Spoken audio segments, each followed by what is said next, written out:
بسم الله الرحمن الرحیم. معزز سامعین او کتونکو اوریدونکو، دی وخت کې مونږ ته د خښتې شګې او د کرش سیمټو او سریې ډیر زیات ضرورت دی.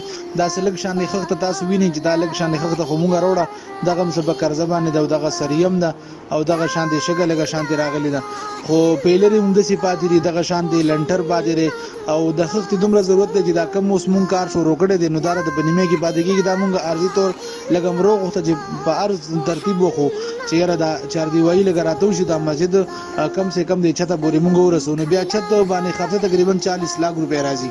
ټول ملګری کتونکو ته درخواست دی چې یو خدای پیلري خالی دی لپاره د کرشو ضرورت دی او د شګي ضرورت دی، سیمټو ضرورت دی، سریې لږ ضرورت دی ځکه بار دا سریل تقریبا صدا په 12 فوټ کې لګیدلی ده او دا چت زمونږ خپل 13 فوټ کې دی او دا به 2 فوټه مونږ بهر وباسوم د چت نه چې بیا بل چت بیا چو. نو بهرحال ملګری ټول په خدمت کې درخواست دی چې کوشش وکړئ دا ویډیو هم شیر کړئ او زموږ سره څومره تاسو تعاون کولی شي دا ویډیو شیر کولو کې هم او مالی جاني هم. نو الله تاسو دې بدلی درکې. دا مسجد دی ان شاء الله دا به آباد وي، مونږ به نه یو د مرجون هیڅ پته نه لګېږي، خو زمونږ به ان شاء الله دا ټول ارسه به زمونږ په کار راځي او خدای موږ د دې فائدې په قبر کې هم راکړي ان شاء الله، آخرت کې به هم راکړي. جزاکم الله.